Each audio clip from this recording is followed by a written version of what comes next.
এই তোমাদের এপিসোডটায় কি হাইলাইট করবে শুধু যদি আমাদের কি করণীয়, অর্থাৎ হঠাৎ করে ডগ বাইট হলে কি করতে হবে, কোথায় যেতে হবে, কোথায় গেলে ভ্যাকসিন পাওয়া যায়, কোথায় গেলে কম পয়সা it comes with a hefty price tag, সেইগুলো আমরা বলতে থাকবো।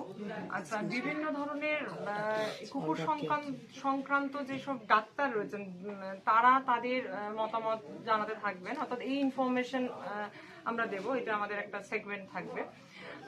কোথায় আমরা কোন ধরনের ক্যাম্প করছি যেখানে বিনা পয়সায় স্টেরিলাইজ করা যাবে, ডিওয়ার্মিং করা যাবে, এইটা যেমন থাকবে।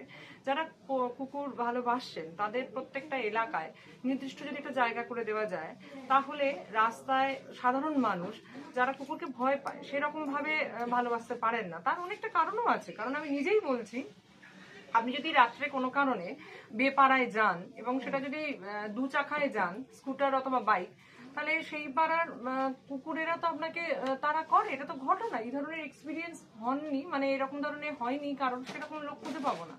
সেটা তো একটা আতঙ্ক। এবং আমার পাড়ায় ফার্মাসি, তারা আমাকে রিপোর্ট করেছে প্রায় প্রচুর মানুষ, মানে দিনে অ্যাভারেজে 6টা থেকে 7টা অ্যান্টিরেবিস ইনজেকশন দিতে হয়, which is very costly again. সুতরাং এইগুলো কোথায় বিনা পয়সায় পাওয়া যায়, সরকারের কোন হেলথ সেন্টার থেকে পাওয়া যায়, কতগুলো ডোজ নিতে হয়, অনেক অন্তত 5টা 3টে, এই সমস্ত ইনফরমেশন দিতে থাকবো। এবং এই শেল্টারগুলোতে কোথায় কিছু অসুবিধা থাকলে সেখানে দেখার চেষ্টা করব। সরকারিভাবে কোনো ডেডিকেটেড বা পৌরসভাগতভাবে কিছু করে দেওয়া যায় কিনা সেটা নিয়ে নিশ্চয়ই আলোচনা করব।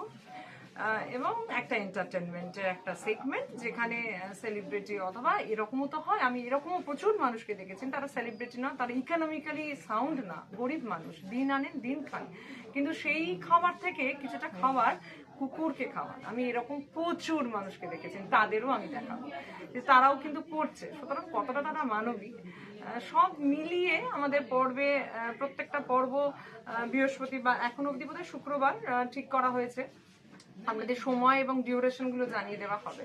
সেখানে এইভাবে ভাগ করেছি, অর্থাৎ কিছুটা ইনফরমেশন, কিছুটা অ্যাক্টিভিটি, কিছুটা এন্টারটেনমেন্ট, এইভাবে যাত্রাপথ শুরু করেছি। দেখা যাক।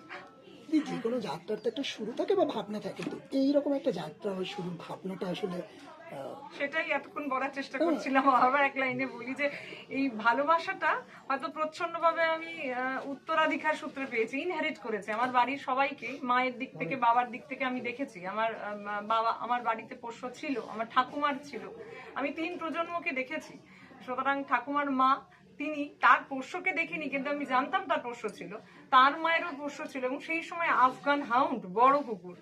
সুতরাং সেই জায়গা থেকেই আমার ওই কাকা পিসি, আমার ভাই, সেই থেকে একটা আমার ভালো লাগা ছিল। কিন্তু আমি রাস্তায় বেরিয়ে কিছু কাজ করতে পারবো বা চাই, সেটা আমায় ট্রিগার করলো এই ঘটনাটা। অর্থাৎ এই কয়েক মাস আগে তামিলনাড়ুতে, কর্ণাটকায় বিশেষ করে পার্টিকুলার, এই এতগুলো কুকুর এবং জনপ্রতিনিধি, তিনি হতে পারে লোকাল বডি পঞ্চায়েত সদস্য, কিন্তু তাহলেও তিনি জনপ্রতিনিধি, মানুষের প্রতিনিধিত্ব করেছেন, তাদের ভোট নিয়ে জিতেছেন, এবং শুধু ভোটে জেতার জন্য এতগুলো কুকুরকে বিষ খাইয়ে মেরে ফেলা যায়, জঙ্গলে ফেলে আসা যায়। তখন আমার মনে হলো তাহলে বোধহয় কারেক্ট টাইম, যেখানে জনপ্রতিনিধি হিসেবেই তার প্রতিবাদ প্রয়োজন, রং দেখে নয়। শুধুমাত্র যারা এই ধরনের গঠনমূলক কাজটাকে সমর্থন জানিয়ে আসবেন, তাদের সঙ্গে একসঙ্গে পথ চলা শুরু করবো।